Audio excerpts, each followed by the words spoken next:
Bertrand Rasel, নিশ্চয় অনেকেই এই ভদ্রলোকের নাম আপনারা শুনে থাকবেন, যারা অন্তত একটু জ্ঞানটান অর্জন করতে চান, বইটই পড়াশুনো করেন, একটু খোঁজখবর নেন, নিত্য নতুন কোনো কিছু জানার চেষ্টা যাদের, তো তাদের কাছে এই নামটা নিশ্চয়ই পরিচিত।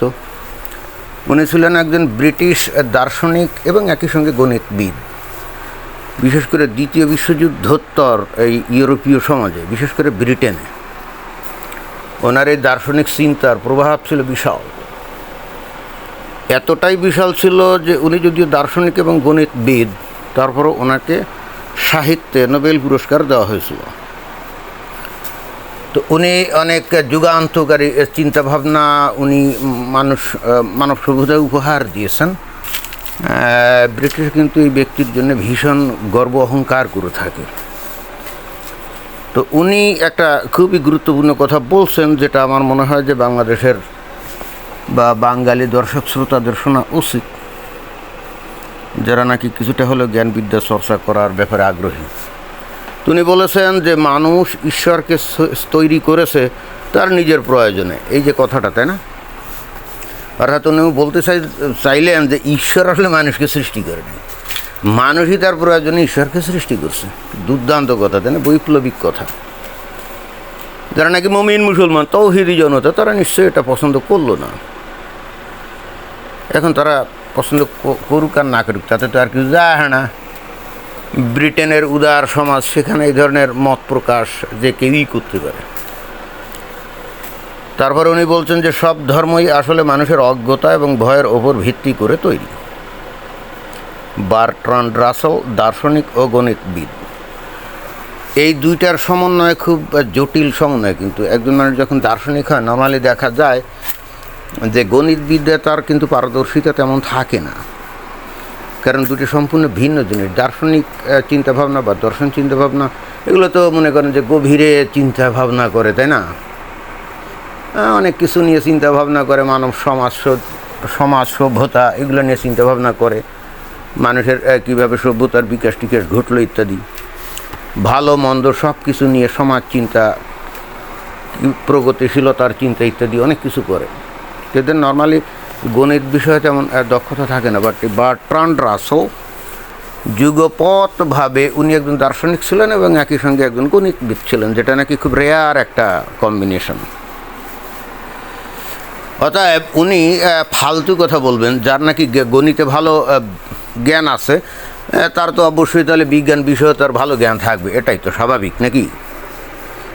অন্তত বিজ্ঞানীদের মতো কঠিন জ্ঞান না থাকলে চলনসই জ্ঞান তো নিশ্চয়ই বিজ্ঞান বিষয়ে তার ছিল।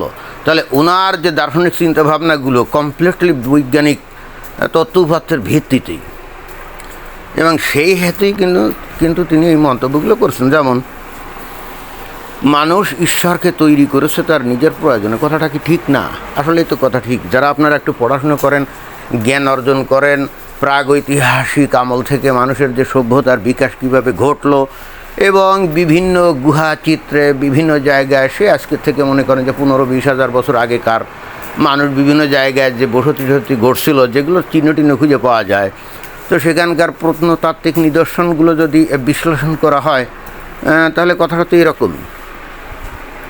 এরকমই। তখন বিবলিক্যাল ধারার যে কিস্সা কাহিনী, অথবা হিন্দুদের পৌরাণিক কাহিনীর যে কিস্সা কাহিনী, অর্থাৎ মানুষ কীভাবে সৃষ্টি হলো এই দুনিয়ায়, এটা কি ঈশ্বর করছে নাকি, কে করছে, বা কী হাল হকিকত, এই বিষয়গুলো তো অটোমেটিক্যালি চলে আসে। আপনি বসে বসে নানা রকম কিস্সা আপনি ভাবতে পারেন, কিন্তু যখন আপনার সামনে প্রত্নতাত্ত্বিক তথ্য এবং তত্ত্ব এবং নিদর্শন এগুলো যখন থাকবে, তখন তো আপনার চিন্তাভাবনা হবে কমপ্লিটলি বিজ্ঞান ভিত্তিক। তখন তো আপনি গাল গল্প এগুলো তো বলা খুব মুশকিল। যেমন উদাহরণস্বরূপ, বিবলিক্যাল ধারা আমাদেরকে কি জানানো হয় যে ঈশ্বর আদিতে ছিল, সে এই দিন দুনিয়া সৃষ্টি করলো, করার পর অবশেষে তার মনে হলো যে এইবারে মানুষ সৃষ্টি করে যাক, তো মানুষের সৃষ্টি করলো। তো বিবলিক্যাল ধারায় বললো যে আদম আর হাওয়া এই দুজন মানুষের সৃষ্টি করে ইডেন উদ্যানে রাখলো, মানে যেটা বাইবেলীয় কাহিনী। তো এখন খ্রিস্টান বিশ্বাসীরা এই কিস্সা কাহিনীগুলো আজকে থেকে মনে করেন যে 3-3.5 হাজার বছর আগেও, যে তৌরাত কিতাবের কাহিনী আর কি, তো ইডেন উদ্যানে রাখার পর বলল জ্ঞানবৃক্ষের ফল না খেতে। তো তারপরে তারা খাইলো, তাদেরকে ফাঁসা লাথি দিয়ে ইডেন বাগানে থেকে বাইর করে দিল। খেয়াল করতে হবে যে বিবলিক্যাল ধারার এই কাহিনীটার ইডেন গার্ডেন কিন্তু এই পৃথিবীর বাইরে কোথাও না, পৃথিবীর বাইরের কোথাও না। তাহলে হচ্ছে কি, একটা জায়গায় ঘেরা দিয়ে মনে করেন ফাসিল দিয়ে একটা বড় একটা পার্ক বানানো হলো, তো পার্কের মধ্যে মনে করেন আপনাকে ঢোকার অনুমতি দেওয়া হলো, আর বলা হলো এই গাছের ফল টল কিছু ছিঁড়ো না। তা আপনি কথা না শুনে মনে করেন ফল কিছু ছিঁড়লেন, তারপরে ওই পার্কের মালিক আপনাকে ধরে ভাষা দুটা লাথি দিয়ে ঘাট ধাক্কা দিয়ে গেট দিয়ে বাইর করে দিল, তাই না? তা আপনি তো মানে ওই পার্কেতে বেরোয় ওই দুনিয়াতে মানে ফাঁকা জায়গায় চলে আসলেন। বিবলিক্যাল কাহিনীটা কিন্তু এরকম, অর্থাৎ আদম আর হাওয়ারে জাস্ট গেট দিয়ে বাইর করে দিল ঘাট ধাক্কা দিয়ে, এই আর তারপরে তার ঈশ্বর বললো এই আমি তো নিজেরা করে কমে খা, মজায় ছেলে, ভালো তো লাগলো না, তাই না?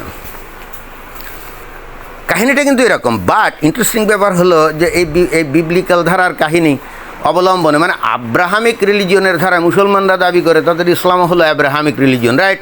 তো তাই যদি হয় তাহলে ওই তৌরাতের ওই কাহিনীটাও কিন্তু তাদের বিশ্বাস করতে হবে, আদম আর হাওয়া, তাই না?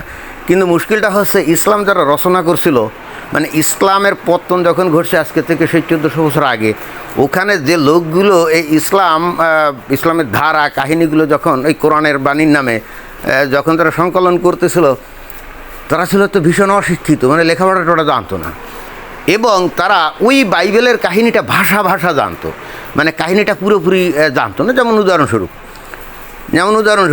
কোনো হিন্দু কি ধরেন বাইবেল বা ওই কোরআনের কাহিনী কি ভালো বলতে পারবে নাকি? না।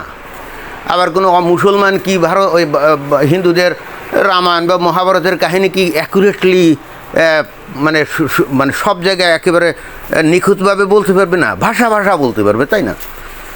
তো এটা কিন্তু আমরা এই যখন এই ইসলামের এই মানুষ তৈরির যে ধ্যান ধারণা আদম আর হাওয়া, তখন আমরা বুঝি যে এদের বস্তুত এরা দাবি যদিও করছে ইসলাম হলে আব্রাহামিক রিলিজিয়ন, কিন্তু আব্রাহামিক রিলিজিয়নের আগের ওই যে জুডাইজম এবং খ্রিস্টানরা যে কাহিনীটা লিখছে সে সম্পর্কে এদের ভাষা ধারণা ছিল। ফলে হচ্ছে কি, ইসলামের ক্ষেত্রে আদম আর হাওয়ারে তৈরি করে আল্লাহ কোথায় বেহেশতে ছেড়ে দিছে, মানে ওই যে উপরে বেহেশত, রাইট? এখন তারে বললো যে তুই এই গন্ধম ফল খাবি না, মানে মুসলমানরা বললো গন্ধম ফল, আর খ্রিস্টান আর ইহুদিরা বললো কি জ্ঞানবৃক্ষ।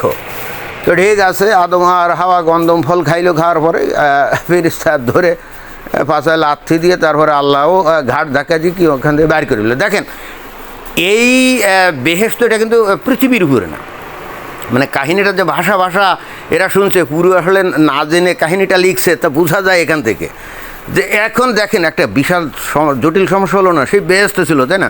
তো ভাই বেহেশতেতে এইবার দুনিয়াতে আসলো কেমন হয়? তাহলে একটা ধপাস তত্ত্ব আবিষ্কার করা ছাড়া এখানে কিন্তু কোনো উপায় নেই। কিন্তু বিবলিক্যাল কাহিনীতে কিন্তু ধপাস তত্ত্বের দরকার নেই, কারণ ওই যে একটু আগে যেটা ব্যাখ্যা দিলাম। তো দেখেন সেই কোথায় বেহেশত, রে বাবা, কত আলোকবর্ষ দূরে কোথায় কি আসে না আছে আমরা তো জানি না। তো সেখান থেকে আদম আর হাওয়া দুনিয়াতে আইলো কেমন ভাই?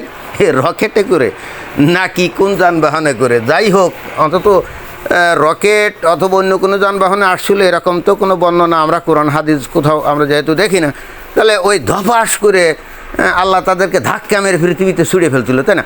এখন আমরা কিন্তু এই যে সৌরজগতের গ্রহগুলোর যে চাল চলন ঘোরাঘুরি ইত্যাদি সম্পর্কে যখন আইডিয়া আমাদের হয়ে গেছে, এইবার বুঝতে পারছেন যে জগতের বাইরে যদি বেহেশত থাকে, সেখান থেকে অ্যাকুরেটলি পৃথিবীতে ধপাস করে এসে আদম আর হাওয়া একেবারে মহাশূন্যের মধ্যে দিয়ে এসে পড়বে, কতটা আজগুবি চিন্তা ভাবনা।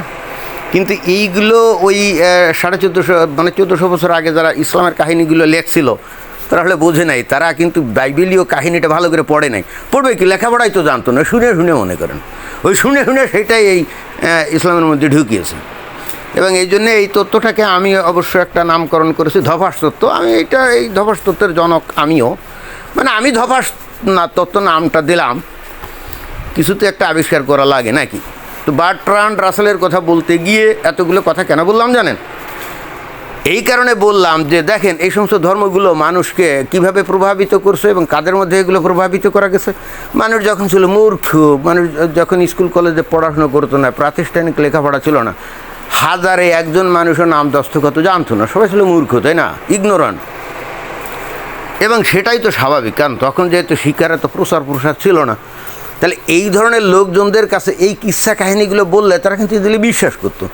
দেখেন না, ওদের কথা কেন বলি, আমরা ছোটোবেলায় আমরা তো ভূত প্রেতের কত কাহিনী আমরা শুনে শুনে বিশ্বাস করতাম, কি করতাম না, করতাম তো। অমুকরে ভূতে ধরছে, অমুকরে পেতনিতে ধরছে, তমুক মাছ মারতে গেছিলো, সেখানে দেখে এক পেতনি নাকি ভূত দাঁড়ায় আছে। এগুলো আমাদের ছোটোবেলায় তো আমাদের বলতো এবং আমরা বিশ্বাস করতাম। তো আজকের থেকে মনে করেন যে 1500, 2000, 3000 বছর আগে কার মানুষের কিছু কিছু শেয়ানা লোক ছিল না, তো এই ধরনের কিসা কাহিনী তৈরি করে এগুলো বললে হ্যাঁ 10 জনের মধ্যে 5 জন বিশ্বাস করতো, হয়তো 5 জন করতো না, কিন্তু আসল ঘটনা হচ্ছে আমার মনে হয় 10 জনের মধ্যে 9 জনই বিশ্বাস করতো।